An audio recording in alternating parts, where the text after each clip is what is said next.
स्वागत है। आज हम बहुत ही इंपॉर्टेंट विषय वीडियो बना रहे हैं अपना Q&A विद सर जी। आपके बहुत प्यारे प्यारे कमेंट्स हमारे चैनल्स पे आते हैं। Thanks for commenting, thanks for showing such a interest to our channels.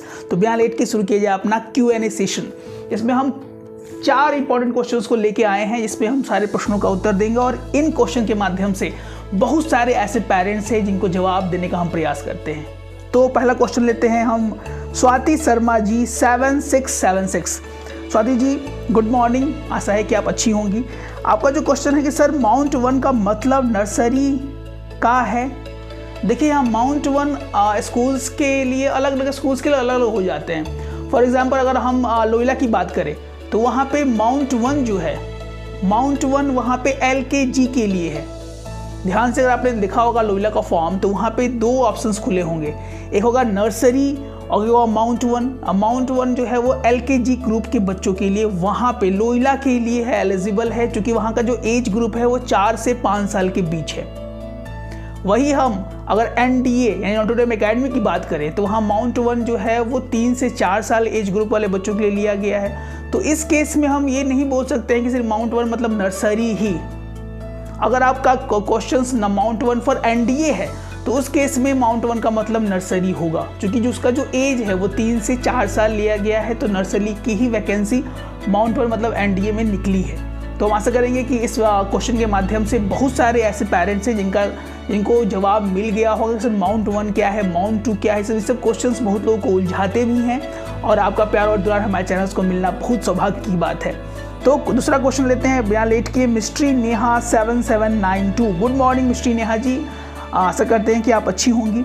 आपका जो क्वेश्चन है कि सर एड्रेस मतलब पेरेंट्स का आधार या वोटर ID जो भी मांग रहा, क्या वो लोकल यही पटना का ही होना चाहिए या कहीं का भी चलेगा। तो मिस्ट्री नेहा जी 7792 हम बताना चाहेंगे कि जो एड्रेस है परमानेंट एड्रेस तो आपका कहीं का भी हो सकता है, लेकिन जो लोकल एड्रेस है वो पटना का प्रेफरेंस ज़्यादा स्कूलों में दिया जाता है। इसका मतलब ये है कि अगर आप प्रेजेंटली पटना के लोकल एरियाज़ में रह रहे हैं तो आपके बच्चों को प्रेफरेंस दिया जाएगा, क्योंकि स्कूल्स जाते हैं क्योंकि अगल बगल के बच्चे उनके लिए ज़्यादा इजी होते हैं एडमिशन लेना, क्योंकि पेरेंट्स को भी इजी होता है बच्चों को ले जाना ले आना। और कहीं ना कहीं आपका लोकल एड्रेस यानी प्रेजेंट एड्रेस प्रूफ अगर पटना का है तो वही देना है, वो ज़्यादा एप्लीकेबल होगा एडमिशन्स के लिए। ये चीज़ें बहुत ज़्यादा इंपॉर्टेंट है और ये चीज़ें बहुत सारे पेरेंट्स का प्रॉब्लम होता है कि सर कहाँ का एड्रेस दें, क्या प्रेजेंट एड्रेस या परमानेंट एड्रेस वहाँ का दें जहाँ गांव में हम रहते थे। तो हम ये बोलेंगे कि परमानेंट एड्रेस तो आप कहीं का भी दे सकते हैं, बट प्रेजेंट एड्रेस आप पटना का ही दें, इस पर प्रेफरेंस ज़्यादा मिलती है और ये चीज़ें आपके लिए इंपॉर्टेंट हो सकती है at the time of admission. तीसरा क्वेश्चन हम लेना चाहेंगे मंजेश मिश्रा 5562 का। सर सेंट जेवियर्स का fees structure and admission fees structure क्या है, सभी स्कूलों का फीस स्ट्रक्चर भी बताइए। मिश्रा जी हम जरूर चाहेंगे कि हर एक स्कूल का फीस स्ट्रक्चर बताएं, but due to the copyright policies बहुत सारे स्कूल अपने फीस स्ट्रक्चर्स को नहीं दिखाते हैं। जो स्कूल अपने फीस स्ट्रक्चर को नहीं दिखाते हैं तो उनके स्कूलों के फीस स्ट्रक्चर को दिखाना हमारे लिए एक मुसीबत हो सकता है, क्योंकि ऐसे स्कूल नहीं चाहते हैं। They need the calls from the parents to know about all the full details. तो हम ऐसे स्कूल्स का पूरी चीज़ों का विवरण आप लोगों तक नहीं पहुंचा पाते हैं। तो सॉरी फॉर दैट, चूंकि स्कूल्स ही नहीं अपना नोटिफिकेशन आउट रखते हैं। वहाँ पे बहुत सारे स्कूल पब्लिक स्कूल का शो किया हुआ रहता है। जिस स्कूल का शो किया हुआ रहेगा उसका हम लोग फुल डिटेल अपने वीडियोज़ में करते हैं, जो कि पेरेंट्स के लिए बहुत ज़्यादा उपयोगी होता है और आपके प्यार और दुलार के लिए हम हमेशा अपेक्षित रहेंगे। अगर भूल से भी भूल हो तो हम क्षमा प्रार्थी हैं और रहेंगे। उसके बाद अपूर्वा चौधरी 6122 का प्रश्न बहुत ही इंपॉर्टेंट प्रश्न है।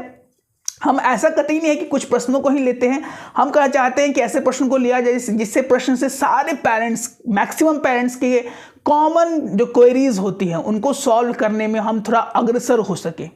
जो क्वेश्चन है, अगर मेरे पास रेसिडेंस सर्टिफिकेट है बच्चे का तो क्या ये नहीं चलेगा?